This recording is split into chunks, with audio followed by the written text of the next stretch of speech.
It's 4:30 Tuesday morning at a secret location in Brooklyn. Expect the unexpected.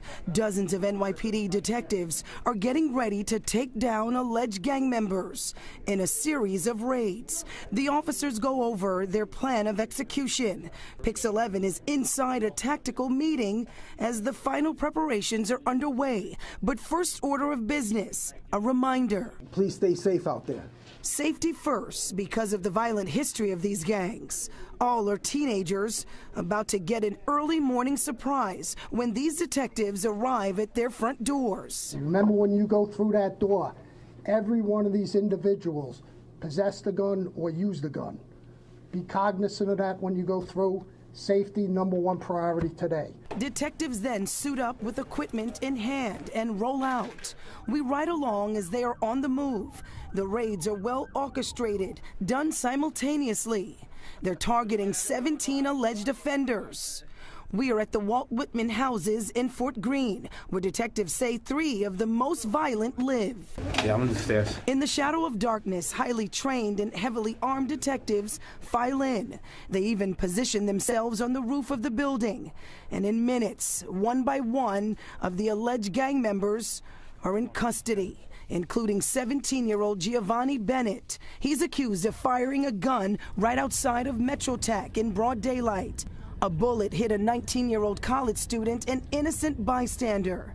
Police also arrested these 2 17-year-olds in connection to a mass shooting. 8 people shot. 1 died outside the Eleanor Roosevelt houses over the summer. These 3 that came this morning are the worst of the worst that we brought in.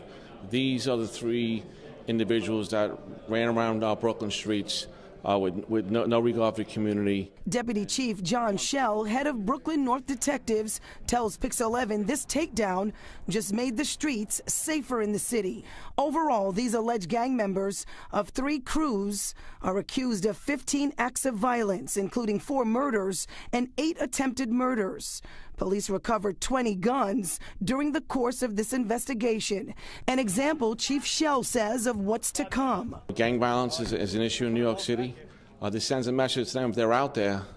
You know, heed what we're doing this morning, and if you continue, we're coming for you. That message to everyone who picks up a gun. Police Commissioner Keishant Sewell just took over the department. But this is the type of police work she says she will build on. Before the takedown, Sewell is brought up to speed on the case during a briefing. The facts are disturbing, especially involving young people turning to violence. But this takedown mirrors Sewell's mission. My commitment to their quality of life and to the safety of the city will never waver. It's only a glimpse of what's to come. Nicole Johnson, Pix 11 News. Breaking news from Channel 7 Eyewitness News. Members found victims on every floor in stairwells. This is a horrific, painful moment for the city of New York. Catastrophe in the Bronx. The deadliest fire in 30 years tears through an apartment building, killing at least 19 people, 9 of those victims, children. Hello, I'm Joe Torres. And I'm Lauren Glassberg in for Sandra Bookman. A nightmare fire erupts in the Bronx. The 5-alarm inferno broke out just before 11 this morning at 333 East 181st Street. The building is a 19-story high-rise in Tremont, and some 200 FDNY members responded to battle the fire. This is a live look at the scene. The toll from this fire is both dreadful and historic. At least 19 people, including 9 children, died. 44 are injured, including 13 who would officials describe with life-threatening injuries. And a fire this deadly is almost unheard of in New York City. To give you some perspective, a total of 73 people died in fires in the city in all of 2021. We have team coverage of this fire catastrophe, from the victims to the survivors to the onset of the investigation. We begin tonight with Josh Einiger at the scene in Tremont. Josh? And Joe, we just heard from the mayor, the fire commissioner, the governor with an update on the investigation. The death toll does stand at 19, but we are expecting that it could rise through the night. Meanwhile, fire officials do believe a malfunctioning space heater is what sparked the fire that led to the worst loss of life in a New York City fire in more than 3 decades. Flames shot like a blowtorch from a 3rd-floor apartment. Oh my gosh. But fire was the least of their problems as a lazy Sunday morning turned to pandemonium at the Twin Parks Northwest apartments. Everything in my apartment is black. The walls, the floors, my dog, my kids. So they just got us out just in time. It was instead the smoke, a thick column of smoke, black as night, that turned a 19-floor building into a death trap. An army of rescue workers pulled out one lifeless body after another, fruitlessly attempting CPR. But late this afternoon, the death toll approached 24 in the worst loss of life in a New York City fire in more than 3 decades. This is a horrific, painful moment for the city of New York. We were sleeping and then my kids scream, say fire, fire. It started in Mamadou Wage's 3rd-floor duplex where he lives with his wife and 8 kids, one of whom was trapped on a burning bed. Wage has burns on his nose from when he leapt through the flames to rescue his daughter, who is also burned but alive, though so many of his neighbors did not survive. I don't want to end anybody's life stay in this. I don't want to hear that. Say anybody dead in this fire? That's why I worry about it. And he told us he had a space heater, an electric space heater plugged in right next to the bed that was on fire. And now late this afternoon, late this evening, we've been told that that was in fact the space heater that led to this tragedy. Investigators believe the smoke flew through that building because when the family fled their apartment, they left their door open, causing a death trap behind them.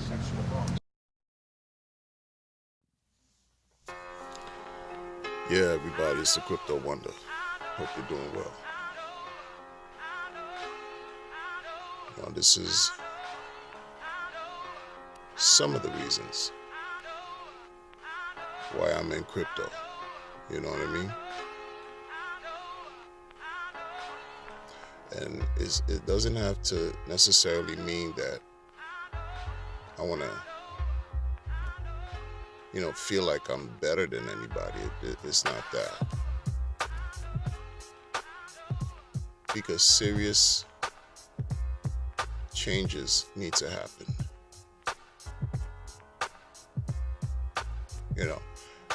I don't know if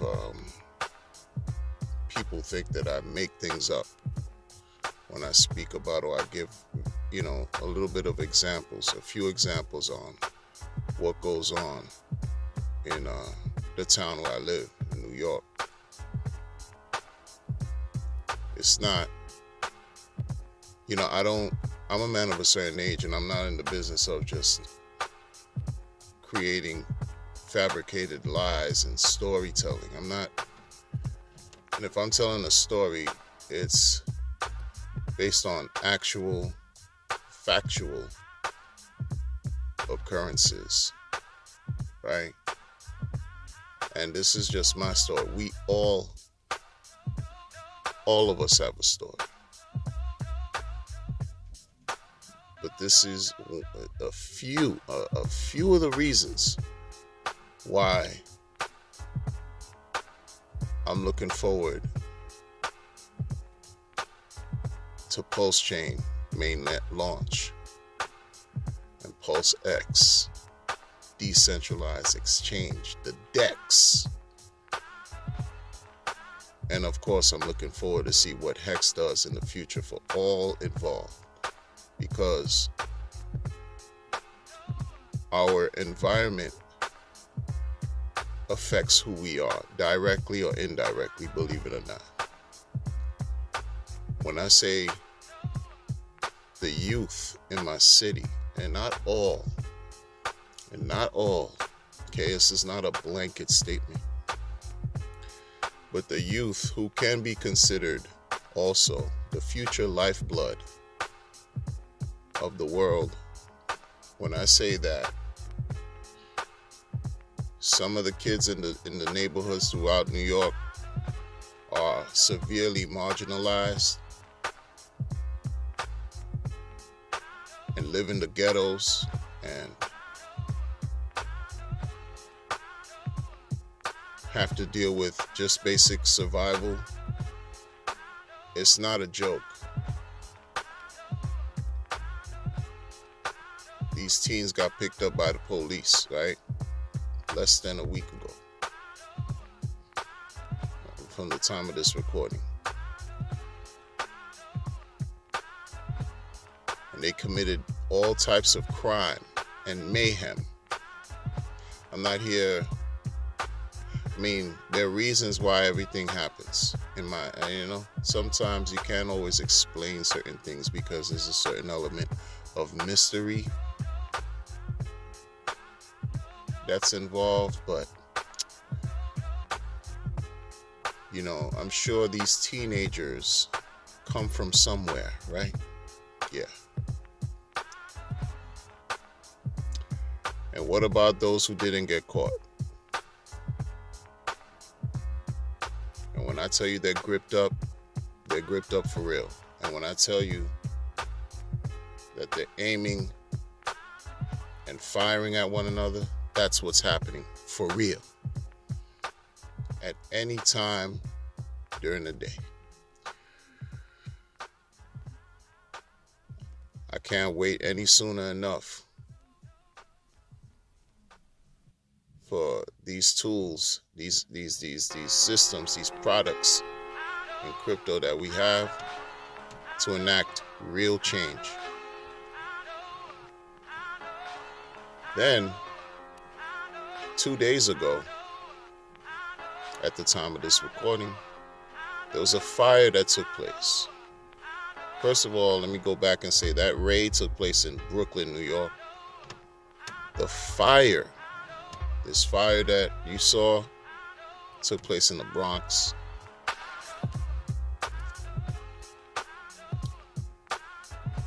The officials say it started from a space heater. Now you want to know why I want to uproot myself out of certain conditions and situations and want to allow the PulseChain and these cryptocurrencies to provide passive income so we can effect real change. A space heater was a cause of a 5-alarm blaze that is deemed now historic because there hasn't been a fire incident of this magnitude in over 30 years in this city. And this, anytime it happens, it's brutal. Anytime, right? Anytime you have 9 babies, children who got killed. That's brutal. That's brutal. That's gut-wrenching. That's why I can't always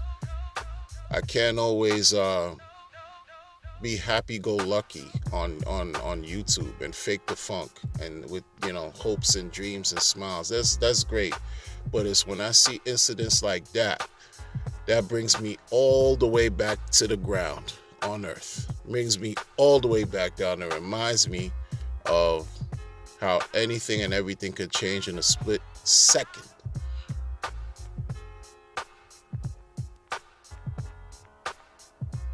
A space heater in a duplex apartment somehow caught fire and caused 19 children to get killed, including babies. And they said a total of 24 people, 9 of them were children. A total of 24 people got killed and 63 injured and some severely wounded in that fire in the Bronx.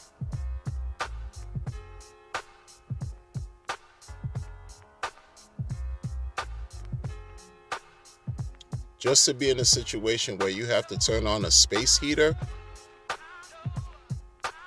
to be living in the conditions where you have to use a space heater, which is all too real.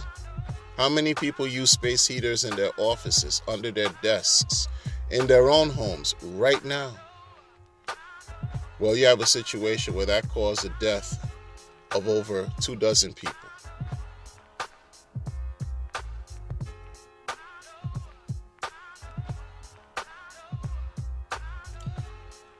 Some say that could be a freak occurrence. I don't know.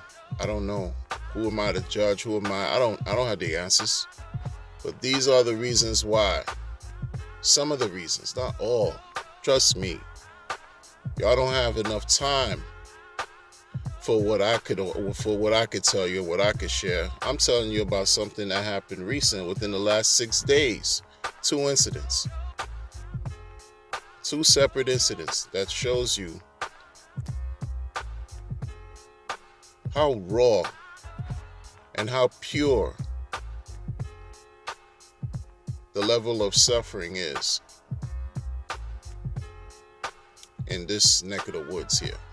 No different than any other place, but I'm just highlighting this because this is what is causing me to do what I have to do with crypto. And unfortunately with the fire, it's crazy because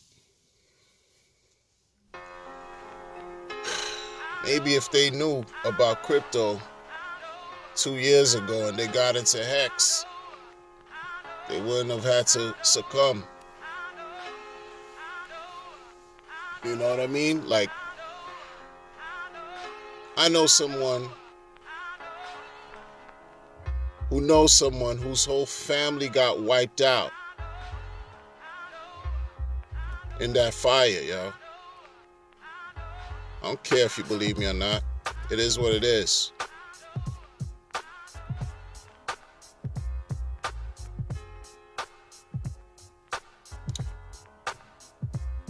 The resident of the space where the space heater was, the father, you saw him. He was living there with his 8 kids. What if they invested in Hex back 2 years ago? Would they have to live under, 8 kids in a duplex? I know the building, yo. It's not that many bedrooms in that building. Those apartments don't hold that many bedrooms. In fact, I've been in one of the buildings because of the nature of the work that I do. It's just been quite some time because I don't have clients who live there, but I have clients who live in the neighborhood. I'm familiar. What if they knew about crypto? What if they knew about Hex? And the flip side to it is you have a bunch of people who have been rewarded, right? Who are gleaming with joy and excitement and positive energy. And that needs to grow and manifest and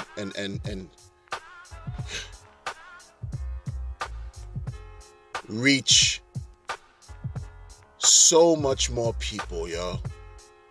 So much more. So much more people.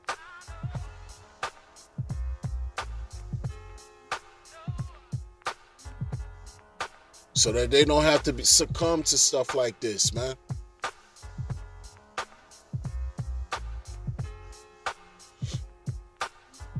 It's easy to say, when you get rich, you're gonna move out the hood and forget about where you came from.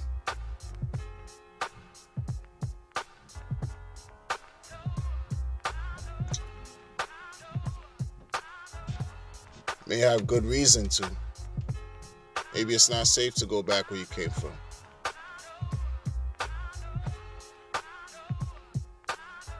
But you're looking at babies who got erased.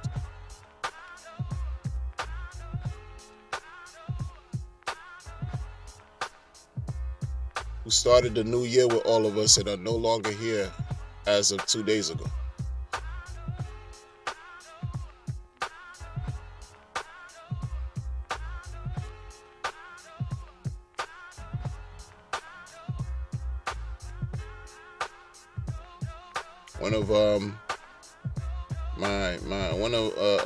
A union member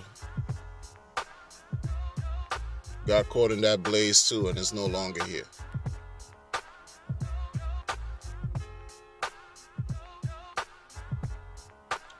So that's basically it. I'm not gonna waste any more of your time. But these are some of the motivating factors and reasons why I do what I do. And I'm waiting, eagerly waiting for the mainnet launch.